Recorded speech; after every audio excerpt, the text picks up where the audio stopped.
எல்லாருக்கும் வணக்கம். இந்த வார சினிமாவில் 3 படம் ரிலீஸ் ஆயிருக்கு. 3மே ஒவ்வொரு ஜானலில் இருக்கு. முதல் படம் எதுன்னு கேட்டிங்கன்னா முத்தியா டைரக்ஷனில் வெளிவந்திருக்க காதர் பாஷா என்றும் முத்துராமலிங்கம். இன்னொரு படம் ஏஆர்கே சரவணனோட டைரக்ஷனில் வந்திருக்க வீரன். அப்புறம் ஒரு ஹாலிவுட் படமும் ரிலீஸ் ஆயிருக்கு, ஸ்பைடர்மேன் அக்ராஸ் ஆஃப் ஸ்பைடர்வர்ஸ். இந்த 3 படம் தான் இந்த வார சினிமாவில் நம்ம பார்க்க போகிறோம்.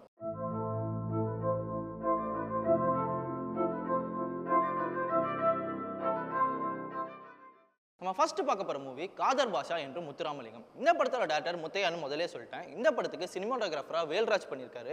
அதுவும் இல்லாமல் மியூசிக் டேரக்டராக ஜிவி பிரகாஷ் பண்ணியிருக்காரு. இந்த படத்தில் மேஜர் ரோலில் ஆரியாவும் ஃபீமேல் லீடில் சித்தி இதானி பண்ணியிருக்காங்க. அதுபோல் சப்போர்ட்டிங் ரோலில் பிரபு, பாக்யராஜ், தருண் கோபி, ஆடுகளம் நரேன், விஜய் சந்திரசேகர்னு கேஸ்டிங் லிஸ்ட் நிறையாவே இருக்குது இந்த படத்தில். மதுரை ஜெயிலில் அவ யாரை பார்க்க போறா? காதர் பாஷா என்று முத்துராமலிங்கம். யாரா நீ? ஊருக்குள்ள பூந்த 1 மணி நேரத்துல 3 முக்கியமான தலைகட்டங்களை அடிச்சிருக்க. இந்த படத்தோட கதைக்களம் ராமநாதபுரத்தில் நடக்கிற மாதிரி காமிக்கிறாங்க. அங்க ஒரு கிராமம் இருக்கு. அந்த கிராமத்துல எல்லா தரப்பான மக்களும் இருக்காங்க. குறிப்பா முஸ்லீம் பீப்புள் நிறைய இருக்காங்க. பேரு மாறினாலும் ஊர் மாறாது, உறவு மாறாது. இங்க இருக்க செய்யறதுதான் அங்க செய்யதா இருக்கான். கருப்பியா தான் காதரா இருக்கான். என்ன ஒரு பிரச்சனைனாலுமே இவங்க எல்லாரும் ஒன்னா சேர்ந்து ஒரு முடிவு எடுக்கிறாங்க. அதே நேரத்தில் அந்த கிராமத்துல ஒரு பெரிய ரவுடி இருக்காரு நானான்ட்டு. அந்த கிராமமே அவர் கீழே வரணுங்கிறதுக்காக என்னென்னமோ பிரச்சனை எல்லாம் கிரியேட் பண்ணிக்கிட்டே இருக்காரு.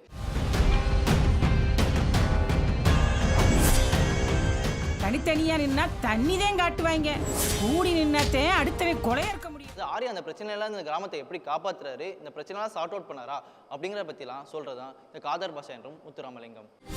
அரியும் சிவன் ஒன்று, அது அறியாதவன் வாயில மண்ணுங்கிறது இப்போ தேவையில்லை. அல்லாவும் அயனாரும் ஒன்று, அது அறியாதவன் வாயில மண்ணுங்கிறது தான் இப்போ தேவை. நம்ம அடுத்ததாக பார்க்க போகிற மூவி வீரன். இந்த படத்துக்கு writing and direction ARK Saravanan பண்ணியிருக்காங்க. இந்த படத்தில் சினிமாட்டோகிராஃபரா தீபக் தி மேனனும், ஆப்வியஸ்லி மியூசிக் டேரக்டரா இப்பா பாதினா தான் போட்டிருக்காங்க.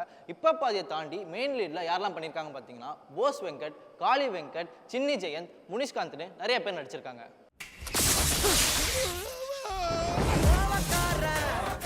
அந்த காலத்து வீரனூர் மக்கள் வீரனை காவல் தெய்வமா கும்பிட்டாங்க.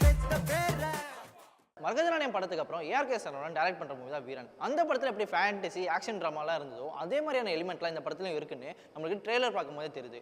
இப்போ பாதியோட அன்பறிவு பெரிய லெவலில் போவதனால அவரோட கம்பேக் மூவியாக இது இருக்கலாம் அப்படின்னு சொல்லிட்டு ஃபேன்ஸ் ரொம்ப எக்ஸ்பெக்ட் பண்ணுறாங்க. நடலும் தெரியலையா? நான் தான் வீரனா நடிச்சது. உன்னை விட நான் நல்லாவே நடிப்பேன் போப்பா. இந்த படத்தோட கதை என்னன்னு பார்த்தீங்கன்னா, வீரானூர்னு ஒரு கிராமம் இருக்குது. அந்த கிராமத்தில் காவல் தெய்வமா வீரன் ஒரு சாமி இருக்குது. அதே ஊரில் 15 வயசு ஒரு பையன் இருக்கான். அவனுக்கு மின்னல் திடீர்னு தாக்குனதுக்கப்புறம் ரொம்ப வருஷத்துக்கு கோமாக்கு போகிறான். அவன் தான் இப்போ பாதி. அப்புறம் திடீர்னு ஒரு நாள் ஏஞ்சி பார்க்கும்போது பார்த்தீங்கன்னா அவனுக்குள்ளே நிறையா மைண்ட் கண்ட்ரோலிங் பவரும் சூப்பர் பவர்ஸும் இருக்குது. இந்த சூப்பர் பவர்லாம் வச்சு இந்த கிராமத்துக்கு அவன் என்ன ஹெல்ப் பண்ணுறான் அப்படிங்கிறத பற்றி தான் இந்த படம் வீரன். வீரன் கோயிலை எவன் இடிக்க வந்தாலும் வீரன் வருவான்.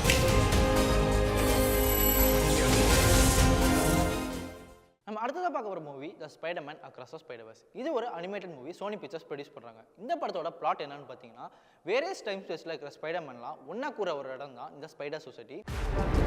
Miles! Wanna get out of here? Oh! When?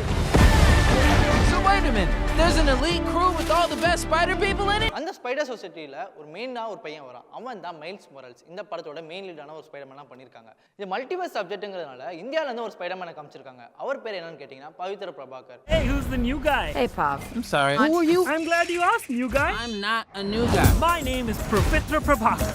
இந்த இந்தியன் ஸ்பைடர்மேனை பண்ணது யாருன்னு கேட்டிங்கன்னா கரண் சோனி. அதை வாய்ஸ் கொடுத்தது யாருன்னு பார்த்தீங்கன்னா Indian young prodigy cricketer Shubman Gill. அவர் வந்து இந்தியிலையும் பஞ்சாபிலையும் வாய்ஸ் கொடுத்துருக்காரு. Miles, come on. This tension is so palpable. How can you guys even concentrate? இந்த வாரம் இந்த 3 படம் தான் ரிலீஸ் ஆகுது. இந்த 3 படத்தையும் தியேட்டரில் போய் பார்த்துட்டு எப்படி இருக்குன்னு கமெண்ட் பாக்ஸில் வந்து கமெண்ட் சொல்லுங்கள். அடுத்த வாரம் என்னென்ன படம்லாம் ரிலீஸ் ஆகிருக்குன்ட்டு அடுத்த வாரம் வந்து சொல்கிறேன். நன்றி, வணக்கம்.